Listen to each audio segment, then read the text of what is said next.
जाकिर नाइक को लेकर बड़ा पर्दाफाश हुआ है। कई ऐसी वेबसाइट्स बनाई गई हैं जो रूट बदलकर भारत में दिखाई जा रही हैं। जाकिर नाइक अपने फॉलोअर्स को बरकरार रखने के लिए वो नए नए पैतरे आजमा रहा है और इसकी मदद से उसे मोटा डोनेशन भी मिलता है। अहमदाबाद की साइबर सेल जाकिर नाइक के नेटवर्क पर नजरें बनाए हुए।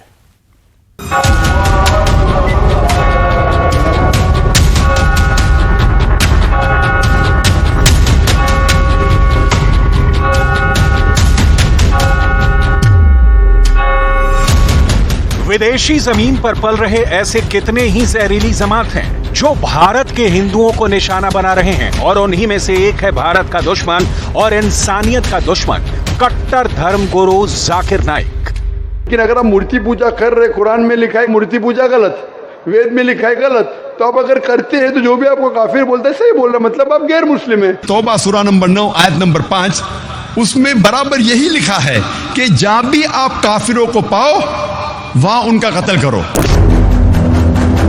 जिसके दिमाग में भरा है जहर और दिल में हिंदुओं के प्रति नफरत, वो जाकिर नाइक भारत से फरार है, लेकिन अब उसकी नफरती तस्वीरें भारत के हिंदू बच्चों से लेकर हर उम्र के लोगों को अपना टारगेट बना रही है। जाकिर के संगठन की ओर से जो एप्स बनाई गई उसे भारत में बैन कर दिया गया, जिसमें कई गेमिंग एप्स भी हैं, लेकिन अब जाकिर को लेकर बड़ा पर्दाफाश हुआ है। जाकिर के लिए कई ऐसी वेबसाइट्स बनाई गई हैं जो रूट बदलकर भारत में दिखाई जा रही हैं। जाकिर नाइक अपने फॉलोअर्स को बरकरार रखने के लिए नए नए पैतरे आजमा रहा है और इसकी मदद से उसे मोटा डोनेशन भी मिलता है।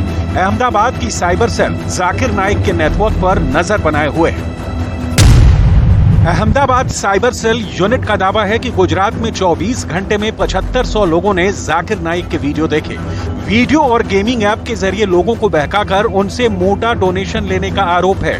भारत में सभी ऐप पर बैन लगने के बाद जाकिर नाइक पर 4 अलग अलग नई वेबसाइट बनाने का आरोप।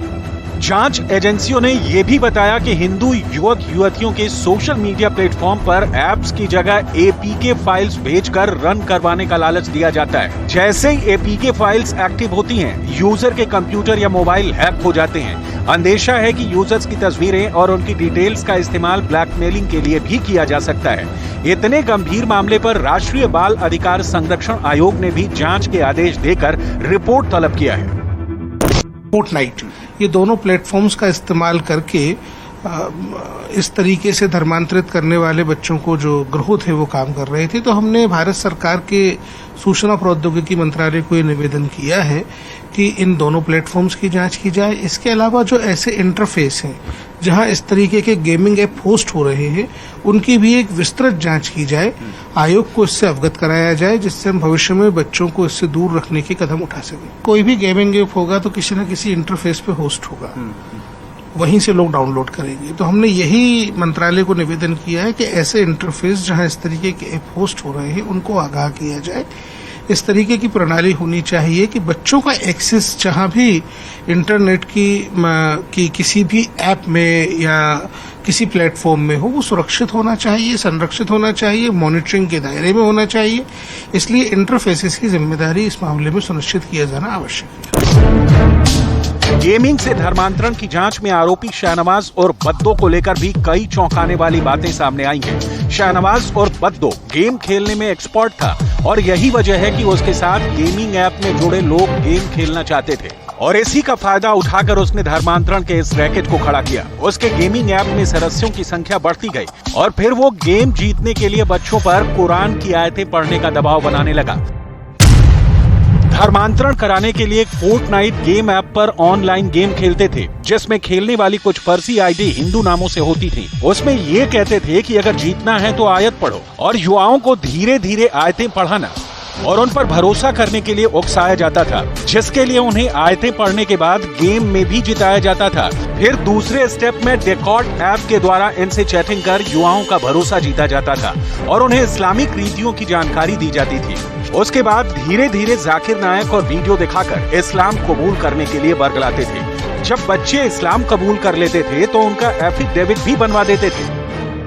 उसके दो पक्ष है। पहली बात तो ये है कि भारत की धरती पर जहर उगलने की उनकी हिम्मत नहीं है, ये अच्छा पक्ष है।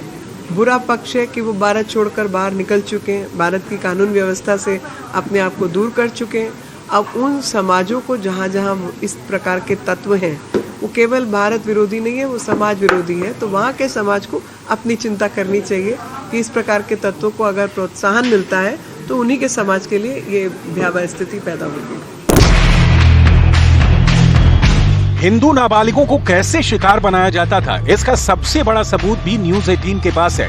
शाहनवाज और बद्दो और अब्दुल रहमान की ये चैट एक नाबालिग के साथ की है, जिसमें वो हिंदू नाबालिग को नमाज पढ़ने की हिदायत दे रहा है और मस्जिद में आने के लिए उकसा रहा है। नाबालिग नमाज पढ़ने के लिए मस्जिद में जगह होने के बारे में अब्दुल से पूछता है, फिर अब्दुल उसे नमाज पढ़ने के लिए मस्जिद आने का मैसेज भेजता है। वहीं दूसरी चैट में फिर से मस्जिद में जगह न होने का जिक्र है। तो आरोपी शाहनवाज हिंदू धर्म के बच्चों को चैट के दौरान इस्लाम धर्म से जुड़ने के फायदे बता रहा है।